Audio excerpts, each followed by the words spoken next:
Bismillahirrahmanirrahim. Assalamualaikum warahmatullahi wabarakatuh. Waalaikumsalam.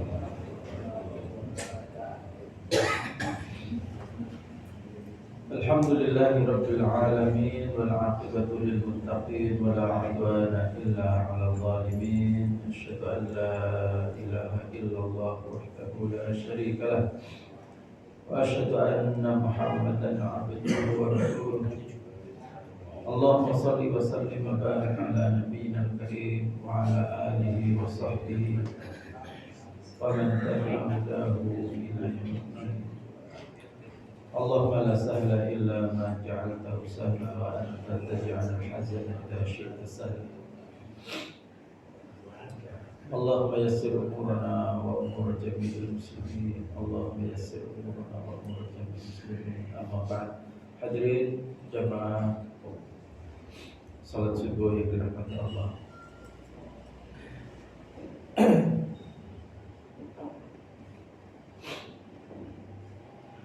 Pada pagi ini kita tidak melanjutkan pembahasan hadis, tetapi kita ingin mentadabburi ayat sebagai tema bebas karena yang terjadwal syarah hadis adalah Sabtu yang ke-3. Ini Sabtu yang ke-5. Jadi ini bonus ya. Sabtu bonus.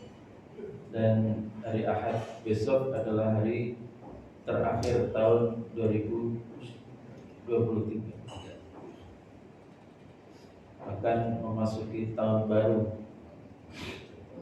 Baik jemaah sekalian dirahmati Allah, yang kita ingin tadabburi adalah salah satu potongan dari surat Al-Bayyinah. Surat Al-Bayyinah apa bunyinya? Surat Al-Bayyinah adalah bunyinya ya, lam yakunil. Kalau kita dulu di kampung, surat lam yakunil. Lam yakunil ladina kafaru min ahlil kitab wal musyrikin mufakkina hatta ta'tiyahumul bayyinah.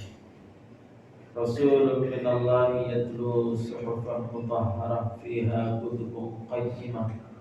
Wa ma tafarraqa alladhina utul kitaba illa min ba'di ma ja'atuhumul bayyinah. Wa ma umiru illa liya'budullaha mukhlishina lahud-din hunafa'a wa yuqimus salata wa yutuz zakata wa dzalika dinul qayyim. Bagian awal ini tidak kita bahas, tapi kita ambil bagian akhir. Innal ladzina kafaru min ahlil kitab wal musyrikin fi nari jahannam khalidina fiha. Ulaika hum syarrul bariyah.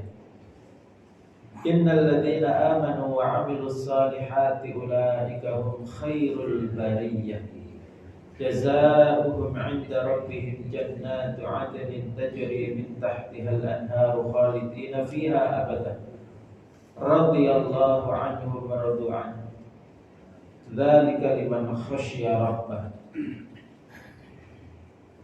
Hadirin jemaah sekalian rahmati Allah, kita ambil bagian ini yang artinya innal ladzina kafaru, sesungguhnya orang-orang kafir, min ahlil kitab, dari golongan ahlul kitab.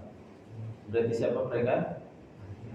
Yahudi dan Nasrani. Ahlul kitab adalah istilah untuk Yahudi dan Nasrani. Wal musyrikin, dan orang-orang musyrik. Siapa mereka? Istilah untuk orang Quraisy. Itu kalau zaman dulu ya. Kalau zaman sekarang istilah untuk orang Hindu, orang Buddha, orang Majusi, orang komunis, orang Konghucu, orang Sinto, nggak tahu nama-nama agama macam-macam. Termasuk di kita, di pelajaran sekolah kita ada kita kenal namanya agama animisme, dinamisme, atau karuhun. Agama karuhun itu agamanya orang Sunda yang mengacu kepada arwah-arwah leluhur, penyembahan kepada benda-benda, berhala-berhala dan lain-lain. Kalau di Jawa namanya kejawen. Kita Jawa itu kan terlalu Jawa ya. Baik. Jadi orang-orang kafir baik dari golongan ahlul kitab maupun dari golongan musyrik berarti lengkap. Intinya mereka adalah non muslim. Kalau bahasa sekarang, pokoknya non muslim. Karena semuanya masuk dalam istilah ini, ahlul kitab atau musyrik. Fi nari jahannam, akan dimasukkan ke neraka jahannam. Khalidina fiha, mereka kekal di dalamnya. Ulaika hum syarrul bariyah, mereka itu adalah seburuk-buruk makhluk, seburuk-buruk manusia. Kalimat ini yang mau kita renungkan jamaah sekalian. Orang kafir, baik Yahudi maupun Nasrani maupun orang Hindu dan seterusnya, itu adalah seburuk-buruk makhluk. Coba sekarang saya tanya dulu sebelum kita terangkan. Ketika ungkapannya kita dengar bahwa mereka adalah seburuk-buruk makhluk, seburuk-buruk manusia, pertanyaannya adalah sisi buruknya emang apa sih? Sisi buruknya itu apa? Sehingga mereka layak mendapat sebutan seburuk-buruk manusia. Padahal kalau kita dengar doktrin yang sering masuk ke telinga kita bahwa semua agama itu mengajarkan kebaikan. Betul? Tetapi kenapa orang kafir dari ahli kitab dan orang musyrik itu disebut oleh Allah dengan kalimat syarrul bariyah, manusia terburuk. Sisi buruknya tadi disebut sudah. Salah satunya apa? Musyrik, menyekutukan Allah.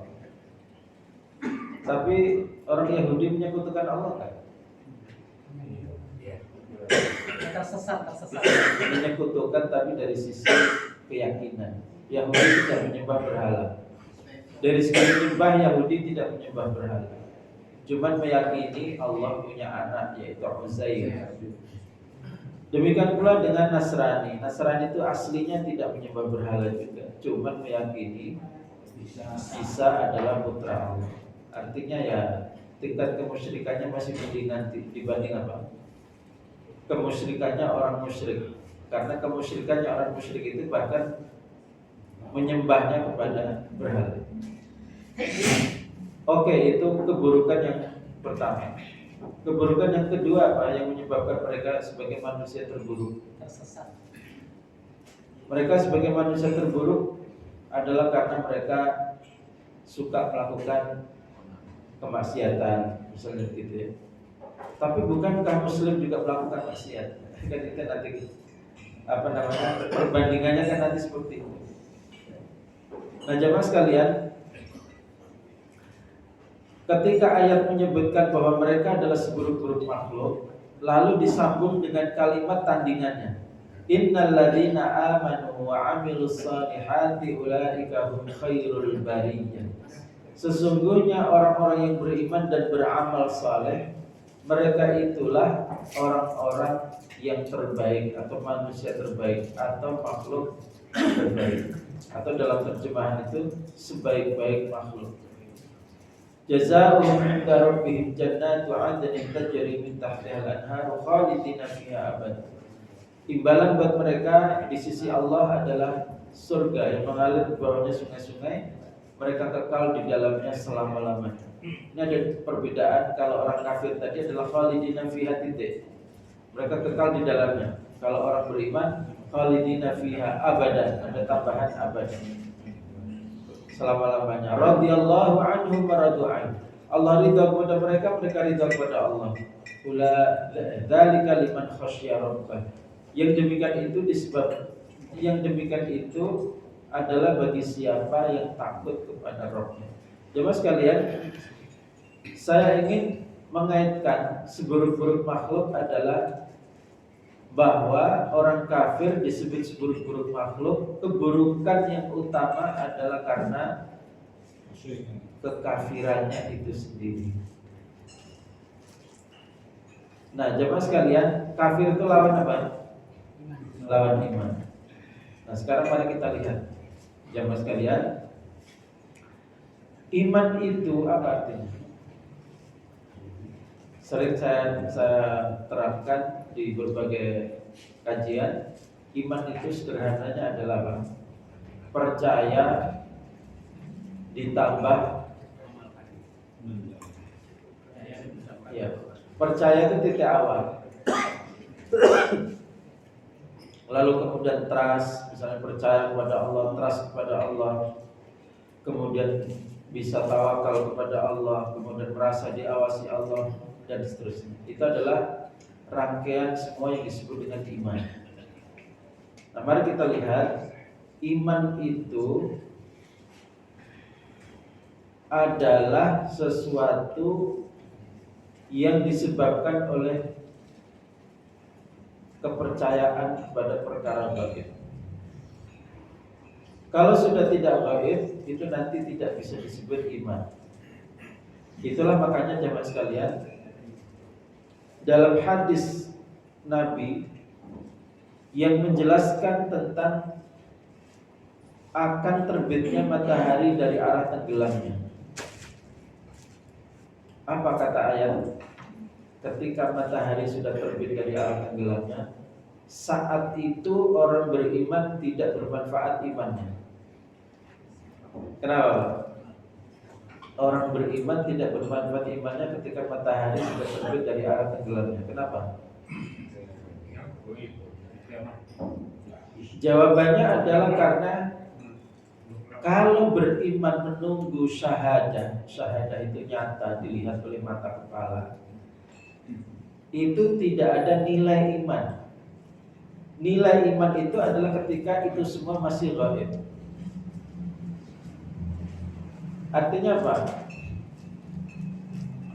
Ketika keajaiban itu masih perkara gaib, misalnya kayak kita sekarang nih, nanti di akhir zaman menjelang kiamat akan matahari akan terbit dari arah tenggelamnya. Kita sudah mengimaninya, berarti apa? Keimanan kita itu diakui karena masih merupakan perkara gaib. Tetapi kalau sudah kejadian, itu kan tidak lagi perkara gaib, tapi sudah syahadah, sudah nyata. Maka ketika sudah nyata, keimanan itu sudah tidak lagi berguna. Karena apa? Jatuhnya adalah dia sudah terpaksa mengakui, bukan karena kesukarelaan mengakui. Jadi kata kunci iman itu apa? Sukarela menerima ketika sesuatu itu masih dalam fase gaib. Allah Subhanahu wa taala kelihatan enggak sama kita? Enggak. Allah itu bersifat gaib, wujud tetapi gaib. Wujud tapi gaib. Kita mengimaninya enggak? Mengimaninya. Tetapi kalau nanti orang mengimani Allah ketika sudah ketemu Allah di akhirat, kan gitu ya. Itu sudah enggak ada gunanya iman. Karena sudah tidak lagi menjadi perkara gaib. Sudah tidak lagi menjadi misteri.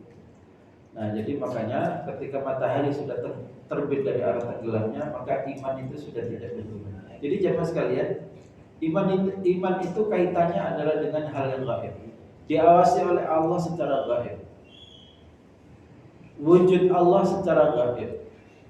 Tawakal kepada Allah secara gaib. Semuanya secara gaib. Iman pada malaikat itu juga perkara gaib.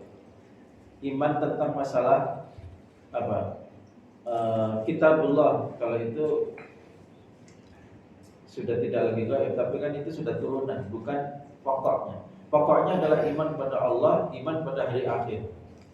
Iman pada Allah, iman pada hari akhir itu sama-sama gaib. Itu pokoknya. Turunannya adalah iman pada kitabullah, iman pada malaikat dan seterusnya. Nah, jadi jamaah sekalian, pertama iman itu harus masih bersifat gaib. Yang kedua, iman itu adalah bersifat pilihan sukarela. Contoh. Ketika seseorang dikurung di jeruji besi, di penjara, dia nggak bisa keluar, nggak bisa melakukan apa yang dia inginkan. Maka ketika dia tidak mencuri, tidak berzina, tidak korupsi, apakah tidak mencuri, tidak berzina, tidak korupsinya itu karena kendali imannya atau karena kendali jeruji besi? Karena kendali jeruji besi. Berarti ketidakmencuriannya itu bukan karena cerminan imannya, bukan buah imannya, karena memang dia tidak bisa melakukan itu. Itulah makanya pentingnya di dalam Islam itu penilaian itu berdasarkan rekam jejak. Nah, istilah Pak Anies ya.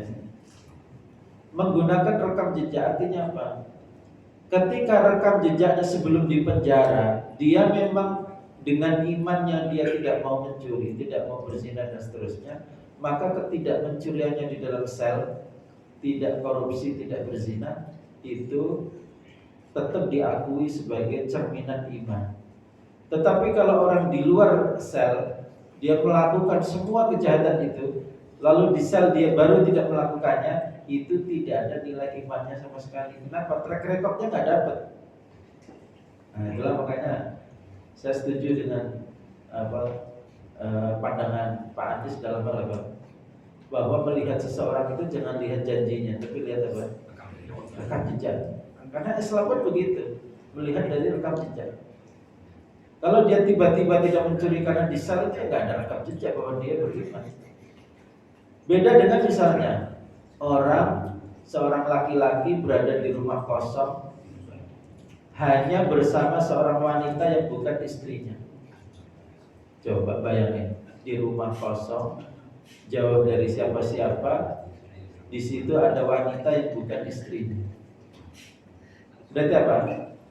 Ada pilihan untuk melakukan kemaksiatan atau pilihan menahan diri tidak melakukan kemaksiatan. Ketika saat itu dia tidak melakukan kemaksiatan, berarti apa? Berarti hidupnya dikendalikan oleh iman. Jadi jemaah sekalian, jadi rumus iman itu dua itu. Satu, dia haruslah bersifat gaib. Yang kedua, dia haruslah bersifat pilihan. Kalau sudah tidak lagi gaib dan tidak lagi menjadi pilihan, maka itu bukanlah iman. Nah, orang beriman, jemaah sekalian, kenapa orang beriman disebut oleh Al-Quran ini dengan kalimat sebaik-baik makhluk? Karena mereka adalah orang yang bisa dikendalikan oleh iman, sehingga menjadi orang baik meskipun masih bersifat gaib dan bersifat pilihan. Nah, saya ingin memberikan bukti tentang ayat ini melalui peristiwa yang sampai hari ini masih terjadi, yaitu perang di Gaza. Menurut saya ada hubungannya sangat erat ayat ini dengan perang di Gaza. Apa hubungannya? Jemaah sekalian, mari kita lihat. Kegiatan manusia yang paling gelap, tidak tersentuh undang-undang dan peraturan adalah kegiatan perang. Betul kan? Kalau kegiatan yang lain kayak misalnya dagang, bisnis segala macam, itu banyak undang-undang yang bisa menjeratnya. Tapi kalau sudah perang, perang itu ruang gelap di mana undang-undang itu seperti tidak berlaku. Maka disebut dengan hukum rimba. Satu-satunya yang bisa mengendalikan tangan seseorang yang terlibat perang itu hanya iman. Hanya iman. Nah, jamaah sekalian, mari kita lihat bagaimana upaya manusia untuk mengendalikan tangan manusia agar tetap waras ketika berperang. Tetap waras ketika apa? Berperang. Ini kan hari-hari di mana kewarasan sedang, hari-hari ketika kewarasan sedang langka. Jamaah sekalian, dunia internasional itu mengenal namanya Konvensi Jenewa. Jenewa itu nama kota di Swiss.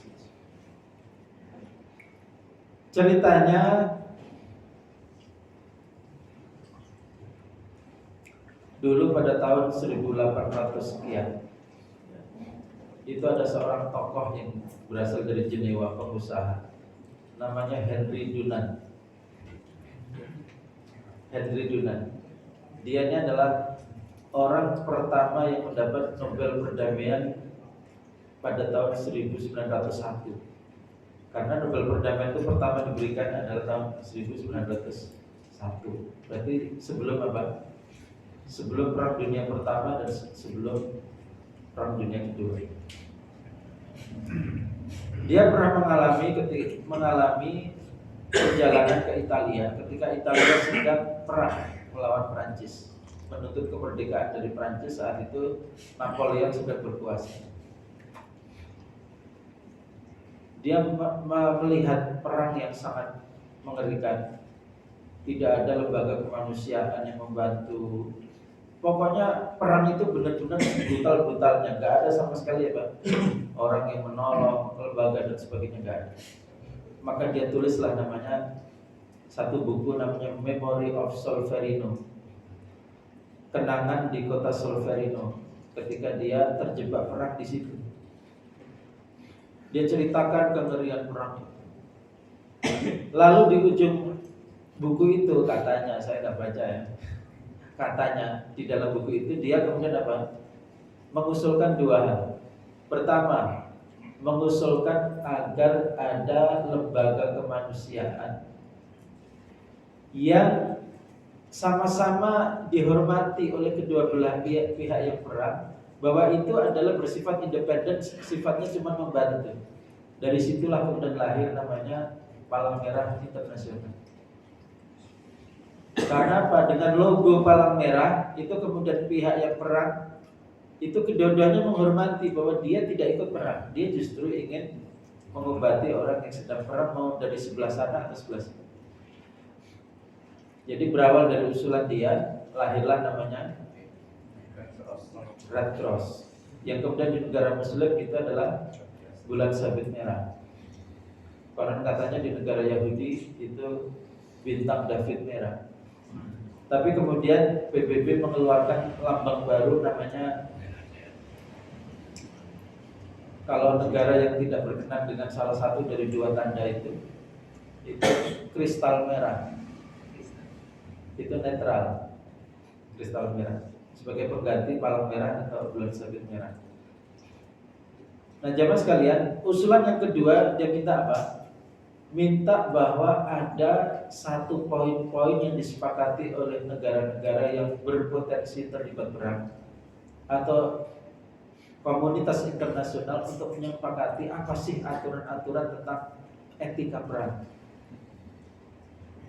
Nah disitulah kemudian muncul pertemuan ya, perwakilan dari 12 negara saat itu kemudian menyepakati poin-poin ini yang kemudian disebut dengan awal dari bibit munculnya Konvensi Jenewa. Sebelum tahun 1900 sudah mulai muncul, disepakati oleh 12 negara di Eropa. Lalu kemudian mengalami perbaikan, dan Konvensi Jenewa itu makin lengkap adalah ketika disusun pada tahun 1949. Jadi kalau mendengar istilah Konvensi Jenewa, itu maksudnya biasanya merujuk kepada konvensi yang dirumuskan tahun 49. Berapa tahun sesudah Perang Dunia Kedua? Sekitar 4 tahun sesudah Perang Dunia Kedua. Jadi setelah kengerian Perang Dunia Kedua itu, negara-negara itu apalagi dengan keberadaan PBB itu kemudian mulai berpikir lebih serius. Iya ya, perang ini nggak boleh sebrutal itu. Ketika kegiatan yang lain itu ada aturan mainnya, bisnis ada aturan mainnya, orang olahraga ada aturan mainnya, masa perang nggak ada aturan mainnya? Kan kira-kira begitu. Maka kemudian disusunlah namanya Konvensi Jenewa.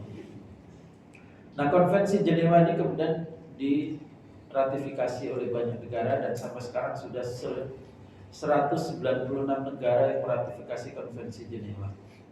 Lalu sebagai kelengkapan dari Konvensi Jenewa itu dibuatlah namanya ICC. Apa ICC? International Criminal Court, yaitu pengadilan kriminal internasional yang di kota Den Haag di Belanda. Nah, artinya kalau nanti ada orang yang melanggar di dalam perang melanggar protokol konvensi Jenewa, nanti bisa diadukan ke Mahkamah Kriminal Internasional di Den Haag. Tetapi masalahnya pengadilan kriminal internasional ini tergantung negara masing-masing. Bagi negara yang mengakui yurisdiksi pengadilan kriminal internasional, maka berkesempatan warga negaranya untuk diadukan ke sana. Tetapi kalau negara itu tidak mengadopsinya, maka pengadilan itu tidak bisa menjangkau negara tersebut. Yang menarik jemaah sekalian, Israel itu tahun 59, berarti kapan? Konvensi Jenewa dirumuskan tahun 49. Tahun 59 Israel itu sudah meratifikasi konvensi Jenewa. Artinya apa? Israel seolah ingin mengatakan saya atau kami siap kalau berperang mengikuti protokol konvensi Jenewa. Sejumlah aturan, nggak boleh bunuh wanita, nggak boleh bunuh anak, sekolahan nggak boleh dihancurin, rumah ibadah nggak boleh dihancurin. Itu semua lengkap ada di konvensi Jenewa. Israel berarti apa? Dia sudah mengakui dan merasa terikat dengan itu. Tetapi dia cerdik, sama seperti Amerika dan Rusia cerdik. Apa kecerdikannya? Tidak mengakui yurisdiksi pengadilan kriminal internasional. Sehingga apa? Ketika melakukan kejahatan perang nggak bisa diseret ke pengadilan kriminal internasional. Berarti apa? Dia memang niatnya cuma pencitraan, nggak mau diadili. Maka yang terjadi jamaah sekalian, perhatikan, Israel menerima konvensi Jenewa. Tetapi lihatlah dalam perang, apakah dia merasa penting dengan konvensi Jenewa? Tidak. Kenapa mereka seperti itu? Karena mereka bukan orang beriman. Karena mereka orang kafir ahli kitab. Gak bisa tangannya dikendalikan. Jangankan aturan bikinan manusia, sebelumnya terhadap Taurat yang diturunkan dari Allah pun bahkan mereka rusak itu Taurat. Maka saya mendapati dalam perenungan saya jamaah sekalian, perang Gaza ini Masya Allah, ayat ini relate sekali. Ayat ini menemukan bukti yang benar-benar nyata bahwa orang kafir dari ahli kitab maupun orang musyrik itu memang manusia terburuk ketika tangan mereka tidak bisa dikendalikan oleh untuk berkasih sayang kepada manusia, kepada anak-anak. Kan orang paling buruk jadi orang paling barbar. Perang yang gak pakai etika sama sekali. Demikian pula dengan Amerika. Amerika juga menerima konvensi Jenewa bahkan lebih awal. Demikian pula dengan Rusia. Semua negara-negara itu menerima konvensi Jenewa. Tapi lihat perang Amerika di Irak. Salah satu dalam konvensi Jenewa itu apa? Tawanan tidak boleh disiksa. Coba lihat tawanan apa Amerika dibawa ke Guantanamo, diapain di sana? Habis setiap hari disiksa. Bahkan pakai namanya waterboarding. Mukanya ditutup pakai kain basah. Sehingga seperti orang tenggelam. Itu sudah dilarang itu di konvensi. Terus penggunaan senjata kimia, fosfor putih dan sebagainya. Jadi jamaah sekalian, mereka karena tidak punya iman, mereka itu karena kafir, maka mereka menjadi manusia terburuk, manusia paling buruk. Nah, berbeda dengan apa? Dan itu ternyata tidak hanya berlaku di mana? Tidak hanya berlaku di Israel, di Rusia, di Amerika yang notabene adalah Yahudi atau Nasrani. Kebrutalan itu juga berlaku di mana? Di India. India apa? Musyrik. Umat Islam di India, rumah ibadah dihancurin segala macam. Karena nggak ada iman. Lihat juga yang dilakukan Cina terhadap Uighur. Semuanya tindakannya adalah brutal. Padahal jamaah sekalian, perang itu bukan untuk melampiaskan dendam. Nah, dicatat baik-baik. Sering saya katakan, apa bedanya perang dengan membunuh? Kalau membunuh itu dilandasi dendam, tetapi kalau perang dilandasi mengalahkan. Kalau sudah dikalahkan, ngapain lagi dibunuh? Wong tujuannya mengalahkan. Nah, ketika mereka kemudian tanpa ada hubungannya untuk mengalahkan, tapi tetap membunuhnya, itu berarti apa? Itu sudah dilandasi oleh dendam. Berarti adalah manusia terburuk. Lalu lihat perbandingannya dengan orang beriman, jemaah sekalian. Perbandingannya dengan orang beriman yang dicontohkan oleh para pejuang Gaza. Apa mereka contohkan? Mereka ini kan organisasi non-state organization. Bukan, artinya organisasi yang bukan berupa negara, tapi hanya berupa apa? Satu kelompok. Harusnya mereka kan tidak terikat dengan Konvensi Jenewa, betul? Karena mereka sebuah kelompok yang tidak meratifikasi Konvensi Jenewa. Tetapi mereka dikendalikan oleh iman. Maka tawanan Israel pun diperlakukan baik, seperti aturan di dalam Konvensi Jenewa. Bahkan yang paling dramatis adalah ketika ada seorang wanita dari Israel berhasil dibawa masuk ke Gaza sebagai tawanan, dia masih membawa anjing kecilnya. Dan selama ditawan, anjingnya masih dirawat, diberi makan oleh para pejuang. Dan ketika dibebaskan waktu itu tukar-tukar tahanan itu, anjing kecilnya masih dia dibawa pulang lagi ke Israel.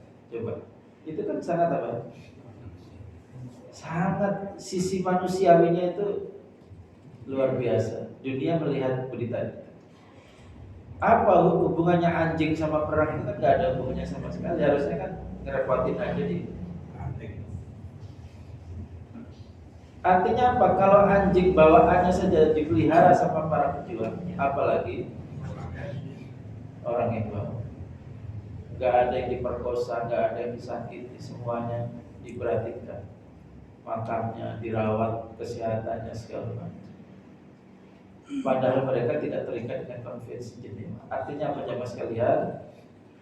Manusia ketika kuat, di tangannya ada senjata, ada dana tak terbatas, ada kekuasaan absolut. Berarti dia seperti orang yang tadi kita ibaratkan berada di rumah sendirian, hanya bersama wanita yang bukan istri. Artinya apa? Orang ketika di tangannya ada senjata, ada duit, ada kekuasaan, seluruh dunia tunduk. Berarti apa? Dia sedang punya pilihan merdeka untuk melakukan apa saja yang dia mau. Seperti apa? Orang yang di rumah tadi dengan seorang wanita yang bukan istrinya. Dia mau berzina dengan dia bisa, dia menahan dirinya bisa. Tapi ketika dia kemudian menahan dirinya untuk tidak melakukan kejahatan, apa yang mengendalikan itu? Satu-satunya adalah iman. Jadi jemaah sekalian, satu-satunya yang bisa mengendalikan kekuasaan cuma iman. Kesimpulan ini setuju?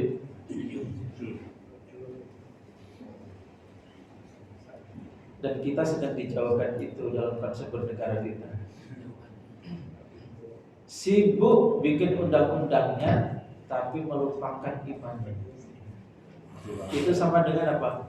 Melengkapi Konvensi Jenewa selengkap-lengkapnya, imannya nggak ada. Ada gunanya nggak? Nggak ada gunanya. Orang peraturan Allah aja selama ini dilanggar, apalagi peraturan bikinan mereka sendiri. Itu hanya kepantasan diplomatik supaya kelihatan baik menerima Konvensi Jenewa, tapi nggak ada niat untuk melaksanakannya. Nah, pertanyaan kemudian jamaah sekalian, dunia sedang dikuasai siapa hari ini? Dunia sedang dikuasai oleh mereka yang disebut oleh ayat, yaitu apa? Alladzina kafaru min ahlil kitabi wal musyrikin. Menderita enggak dunia ketika dikuasai mereka? Nah, Sekarang pertanyaannya adalah bagaimana caranya mengekang tangan mereka supaya tidak melampiaskan kejahatan kepada umat manusia. Pertanyaannya di situ. Bagaimana caranya, apa konsepnya membuat mereka tangannya bisa dikendalikan tidak melakukan kejahatan kepada umat manusia. Nah, ada tiga pilihan. Pilihan pertama, seperti yang sudah terjadi, yaitu membuat sejumlah konvensi dan protokol yang mengatur. Konvensi Jenewa, protokol ini, protokol itu, macam-macam protokol. Apakah pilihan pertama ini efektif? Tidak, tidak berguna. Berarti pilihan pertama sudah kita singkirkan. Pilihan kedua, apa pilihan kedua, Pak? Pilihan kedua adalah masukkan iman supaya iman mengendalikan tangan mereka. Caranya apa? Mendakwahi para pemimpin penguasa dunia dari ahli kitab dan musyrik. Pertanyaannya adalah, mungkinkah dakwah bisa masuk ke hati mereka? Ya mungkin, tapi kecil sekali. Berarti apa? Kalau pilihan pertama itu disebut impossible, pilihan kedua ya sedikit di bawah impossible. Ada kemungkinan tetapi sangat kecil. Sekarang pilihan yang ketiga, yang paling masuk akal. Apa pilihan ketiga? Pilihan yang ketiga adalah membuat mereka tidak ada pilihan lain kecuali mengekang tangannya. Dan itu harus ada kekuatan yang mengalahkan mereka. Pertanyaannya adalah kekuatan siapa yang bisa mengalahkan mereka? Dan kekuatan itu menjadi pengganti yang baik, tidak mengulang seperti mereka. Kan itu pertanyaannya. Kan tadi cuma ada dua peta. Satu, kafaru min ahlil kitab wal musyrikin. Satu lagi, innal ladzina amanu wa 'amilus shalihat. Dunia itu kan cuma dibagi dua itu. Kafaru min ahlil kitab wal musyrikin, yang kedua amanu wa 'amilus shalihat. Siapa yang bisa mengalahkan mereka, dan ketika sudah mengalahkan mereka tidak mengulangi kesalahan mereka? Satu-satunya jawaban ya dari golongan amanu wa 'amilus shalihat. Itulah makanya Al-Quran menurunkan ayat yang persis seperti analisa kita. Surat Al-Anfal ayat 39. Wa qatiluhum hatta la takuna fitnah wa yakuna ad-dinu kulluhu lillah. Perangilah mereka sampai mereka tidak bisa menebar fitnah, tidak bisa menebar kejahatan.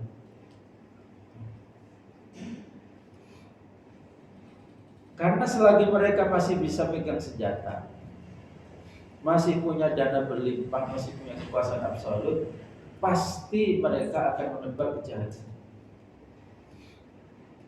Maka paksalah mereka untuk tidak bisa menebar kejahatan itu. Perangilah mereka sampai tidak ada fitnah.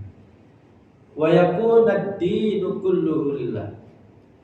Dan semua ketundukan umat manusia di muka bumi ini terkumpul kepada Allah. Ketundukannya itu terhimpun kepada Allah semua. Jamaah sekalian, bagaimana cara ketundukan itu terhimpun sempurna untuk Allah?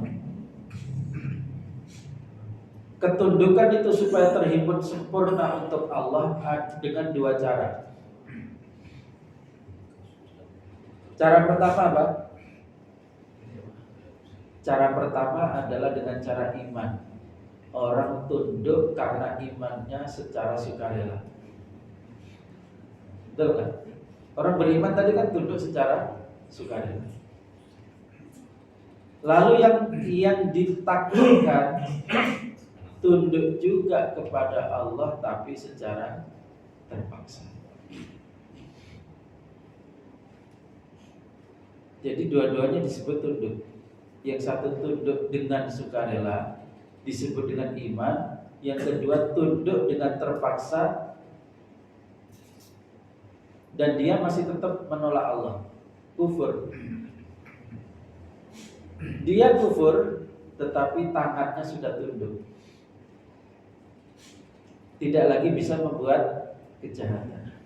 Itulah makna wa yakuna dinu kulluhu lillah. Dan semua ketundukan manusia itu terkumpul pada Allah. Yang satu tunduk secara sukarela, yang satu tunduk secara terpaksa. Ini kan konsep indahnya Mas kan. Dan pilihan ketiga ini adalah pilihan yang dikehendaki Allah, ada ayatnya dan paling logis. Terbukti pakai konvensi sudah gak bisa. Memasukkan iman kecil kemungkinan. Karena iman yang bisa mengendalikan tangan mereka.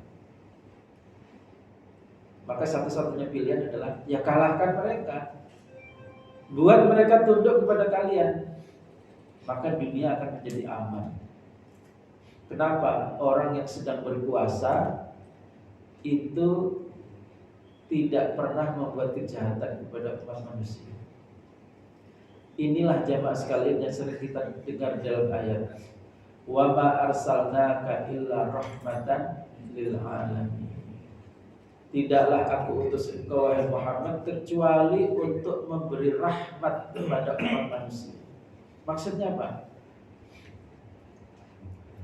Ketika Islam itu sudah bisa mengendalikan semuanya, maka seluruh umat manusia akan mendapatkan kucuran kasih sayang. Gak ada yang akan terzalimi, itu gak ada. Jadi untuk memastikan kasih sayang untuk seluruh manusia, itu satu-satunya cara adalah ketika Islam itu berkuasa. Dan orang kafir dari ahli kitab dan musyrik itu bisa dikalahkan. Jadi jamaah sekalian, ayat itu adalah teks. Dia itu adalah narasi tentang teori. Dan dia selalu bersesuaian dengan apa? Dengan fakta. Dan lihatlah fakta. Fakta kehidupan membuktikan mereka tidak bisa dikendalikan dengan konvensi Jenewa. Mereka membunuh dengan brutal. Anak-anak, wanita, masjid. Bahkan hari-hari awal mereka nyerang Gaza, yang dipilih itu masjid. Supaya apa? Supaya orang-orang tidak bisa sholat, tidak bisa berkumpul, tidak bisa merencanakan sesuatu mungkin di pikiran mereka. Dihantam dulu di masjid. Coba, apa nggak kurang ajar? Itu karena mereka adalah kafir. Jadi letak kenapa mereka disebut oleh Allah dengan syarrul bariyah, manusia terburuk, adalah karena kekafirannya itu sendiri. Tangannya tidak bisa dikendalikan oleh apapun. Satu-satunya yang bisa mengendalikan mereka adalah jika mereka dikalahkan oleh pihak yang tidak akan mengulangi kejahatan mereka. Dan itu adalah orang beriman dan beramal saleh. Maka kita berdoa mudah-mudahan periode dunia dipimpin kekafiran itu akan segera berganti dengan periode dunia dipimpin oleh keimanan. Amin. Itu rahmat itu akan dirasakan oleh seluruh umat manusia. Seperti rahmat yang dirasakan oleh wanita Israel yang ditawan Hamas. Dan yang menarik jemaah sekalian, ini bukan hanya dicontohkan oleh Hamas. Ternyata sebelumnya pernah dicontohkan oleh Taliban. Jadi ceritanya Taliban ketika Amerika pulang selesai perang, suasana masih kacau. Saat itu kan masih orang bergelantungan di pesawat, itu kan masih ingat ya gambar. Itu Taliban langsung mengumumkan pengampunan umum. Maksudnya apa? Setelah Amerika pergi, negara kami kuasai, semuanya kami ampuni. Maksudnya apa pesan ini? Pengampunan ditujukan pada siapa? Kepada orang-orang yang sebelumnya menjadi boneka dan kaki tangannya penjajah. Padahal kalau mau jamaah sekalian, inilah kesempatan emas untuk membalas. Betul?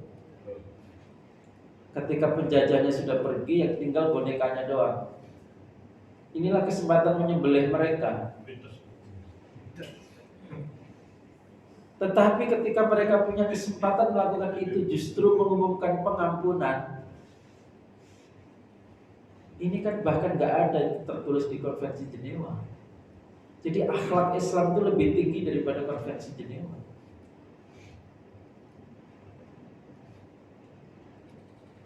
Maka lihat Hamid Karzai. Siapa Hamid Karzai?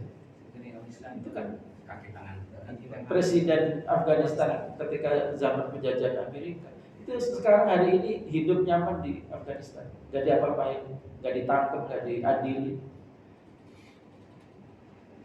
Yang dulu jadi tentara bayaran Amerika, itu juga hidup normal di sana. Gak ada yang diseret ke pengadilan, gak ada. Coba, mana ada kasih sayang seperti ini kalau bukan karena orang beriman? Pertanyaannya adalah, yang satu bangsanya Afgan, yang satu bangsanya Palestina. Kenapa kok bisa sama perilakunya? Jawabannya apa? Karena kesamaan iman. Kenapa perilaku Israel, bangsa Israel, Amerika, Eropa, Cina, India, kok perilakunya sama? Karena mereka kafir dari ahli kitab dan musyrik, sama. Dipersatukan oleh sama-sama kafir. Nah ini ternyata apa? Luar biasa kejadian Gaza ini.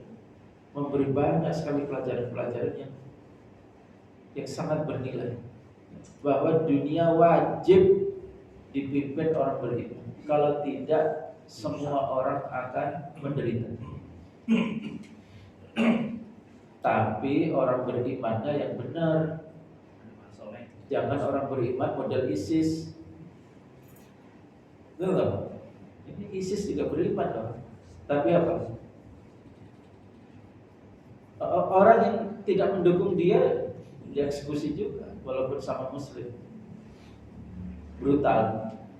Ini karena dia tidak memegang akhlak Islam. Kecintaannya kepada Islam ada, menerima Islam sebagai agamanya, tetapi tidak mencontoh akhlaknya Nabi. Yang dilakukan oleh Taliban saat itu adalah meniru persis yang dilakukan Nabi pada saat menaklukkan Mekah. Ketika menaklukkan Mekah, Nabi juga memberikan pengampunan umum. Dan itu juga yang dilakukan oleh penaklukan Baitul Maqdis dalam perang salib oleh Salahuddin Al-Ayyubi. Jadi ini bukan peristiwa pertama yang dilakukan Taliban. Ini sudah sejarah, data sejarah, bahwa kalau orang beriman pegang senjata itu adalah pasti rahmat akan dirasakan oleh semua manusia. Itulah makna Islam rahmatan lil alamin. Jangan Islam rahmatan lil alamin itu dimaknai apa? Ya, ketika kalian dijajah ya kasih senyum karena Islam itu ramah. Dalilnya apa? Islam rahmatan lil alamin. Itu namanya menghinakan diri, bukan Islam rahmatan lil alamin. Kemudian apa? Semua keyakinan itu benar, gak ada yang salah. Karena kita harus berkasih sayang dengan semua orang. Lagi-lagi semuanya dalilnya rahmatan alamin. Gak boleh nahi mungkar karena Islam itu rahmatan lil alamin. Semua itu jadi gak boleh gara-gara apa? Islam rahmatan alamin. Padahal kalau kita maknai secara jeli seperti tadi, Islam rahmatan alamin itu adalah ketika orang beriman itu mengendalikan semuanya, maka semuanya mendapatkan rahmat atau kasih sayangnya Islam. Demikian jamaah sekalian dirahmati Allah, perenungan kita pada pagi ini. Tadabbur ayat mengaitkan dengan peristiwa, ya. Dan ini sangat penting. Ya. Umat Islam wajib tahu ini, sehingga mereka apa? mereka punya niat untuk menciptakan perdamaian. Orang banyak berbicara tentang menciptakan perdamaian dunia, tapi nggak tahu apa, nggak tahu konsepnya. Menciptakan perdamaian dunia kok malah apa? Memperbaiki konvensi-konvensi. Banyak rapat-rapat di Dewan Keamanan PBB.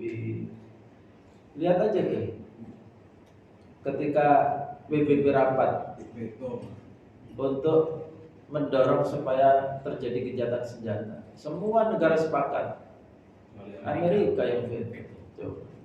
Menegakkan kedamaian dunia kok pakai konvensi, pakai rapat, nggak bisa. Menegakkan kedamaian dunia satu-satunya cara dengan cara Islam, yaitu apa? Tundukkan mereka, paksa tangan mereka tidak berbuat jahat, maka barulah perdamaian dunia terwujud. Mungkin kedengarannya ekstrim ya, tapi ya ini pilihan logis. Kalau nggak begini, memang sejarah politik nggak bisa. Konvensi itu nggak pernah diindah. Selain konvensi apa istilahnya? Resolusi PBB. Resolusi PBB itu di mata Israel, ya Allah, itu cuma apa ya? Mainan itu cuma. Lah orang seperti itu ya nggak bisa pakai resolusi, nggak bisa pakai. Ya memang sedikit berpengaruh, tapi nggak bisa menghentikan. Baik, demikian, semoga bermanfaat. Barangkali ada yang ingin bertanya, silakan.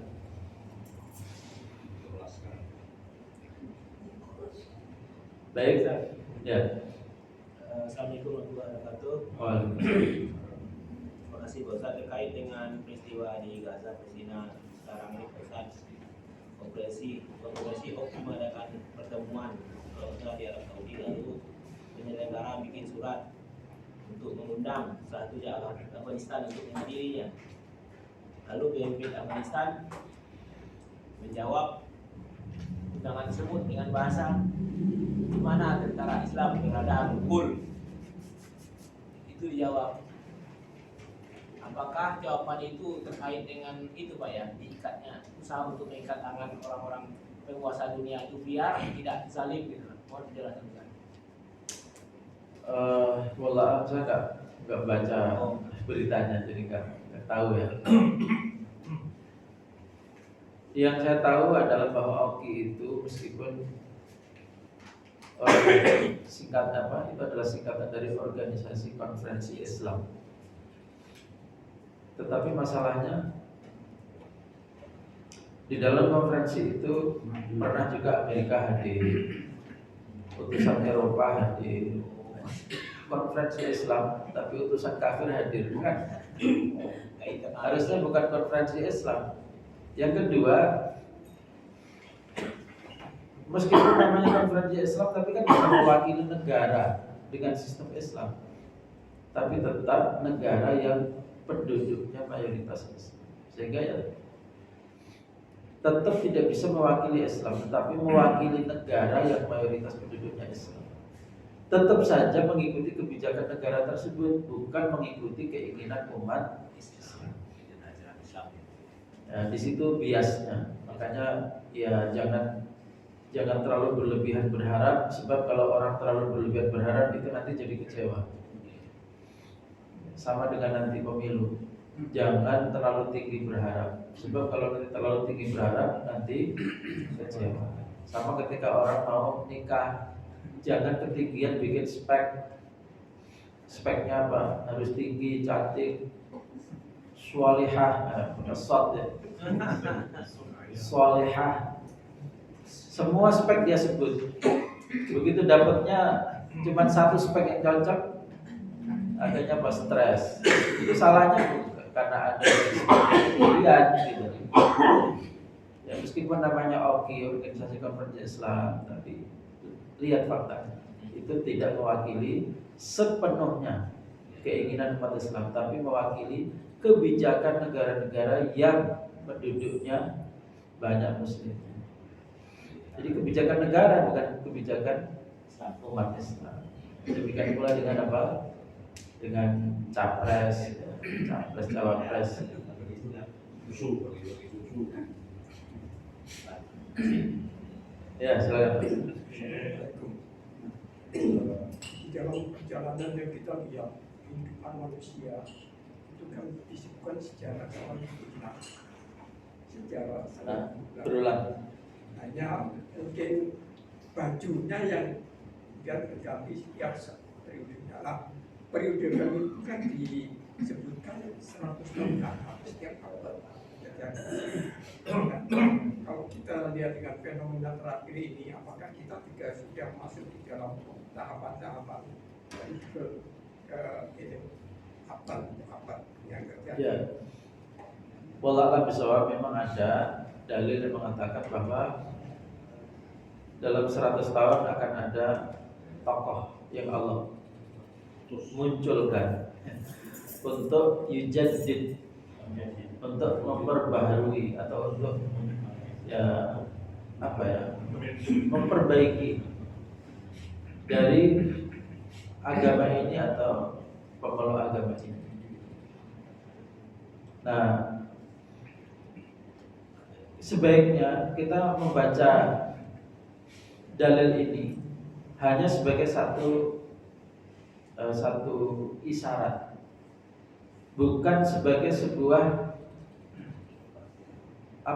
inspirasi untuk mencari-cari lalu memunculkan nama untuk dipas-paskan.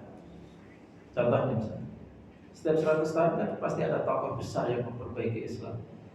Kalau tahun 1800-an siapa? Nyari-nyari gitu, bingung sendiri. Karena apa? Siapa ya? Terus perbaikannya bentuknya apa ya? Malah bingung sendiri. Ya, itu hanya untuk menginspirasi bahwa kehidupan itu akan terus bergulir, tidak ada yang statis. Yang tadinya kurang akan terjadi perbaikan terus menerus. Coba lihat, sebelum sampai pada titik seperti sekarang, para pejuang Gaza itu kan melalui proses. Proses awalnya apa? Melawan pakai batu. Ketika itu belum punya senjata, belum bisa bikin, belum punya terowongan. Mereka cuma melempar batu. Tahun kapan itu? Tahun 87, Pak. Anak-anak muda ini belum lahir. Lahir tahun berapa? Pak? 85. 95. Anak-anak milenial nggak tahu perkembangan itu karena tahun 87 itu yang disebutkan intifadah pertama. Kita waktu itu lihat di media tuh gambar-gambarnya pakai ikat kepala Palestina, pakai ketapel, terus batu diikat di kain, diputar-putar. Itu intifadah pertama. Lalu kemudian mereka memperbaiki pelan-pelan sampai pada titik sekarang mereka bisa bikin senjata yang bisa meledakkan mereka bisa bikin terowongan, bahkan bisa bikin drone dan segala macam. Jadi itu memang sebuah perkembangan sulit itu. Intinya adalah bukan patokan waktunya, tetapi intinya ada proses. Yang kisarannya kalau dihitung itu kurang lebih 100 tahun. Dan kalau kita lihat fakta juga memang mirip dengan itu sih. Seperti juga orang menganalisa siklus wabah besar yang melanda dunia, itu juga siklusnya 100 tahun. Kemudian kekuasaan politik umat Islam runtuh secara total tahun 1994. Sekarang sudah mulai ada bibitnya. Ada Afghanistan, ada kekuatan seperti Gaza. Indonesia tidak tahu, udah layak disebut.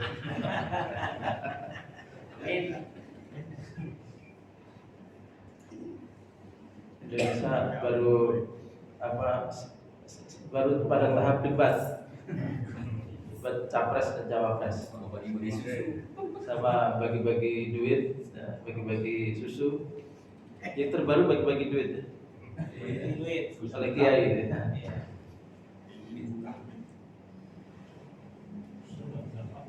Jangan terlalu dalam mikirinnya, Pak, nanti stres. Lihat gambar itu nggak usah dalam-dalam, dimasukin aja. Ya begitulah namanya punya duit. Kita punya ilmu, bagi ilmu. Karena kita nggak punya duit, nggak bagi duit. Baik, saya kira itu Pak ya. Jadi patokan itu nggak harus demikian, tapi intinya adalah sebuah. Pakai acuan saja. Iya. Soalnya nanti kita jadi debat siapa tokohnya, yang paling pas siapa, kan gitu, nyari-nyari akhirnya. Baik, yang lain silakan. Cukup. Alhamdulillah, kajian akhir tahun. Biasanya di sini ada kajian malam tahun baru.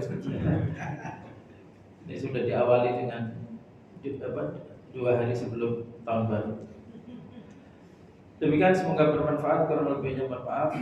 Aku qouli hadza wa astaghfirullah li wa lakum. Sallallahu ala nabiyyina Muhammad wa ala alihi wa sahbihi wa baraka sallam. Akhiru da'wana alhamdulillahirabbil alamin. Subhanallah wa bihamdika asyhadu an la ilaha illa anta astaghfiruka wa atubu ilaik. Wassalamualaikum warahmatullahi wabarakatuh.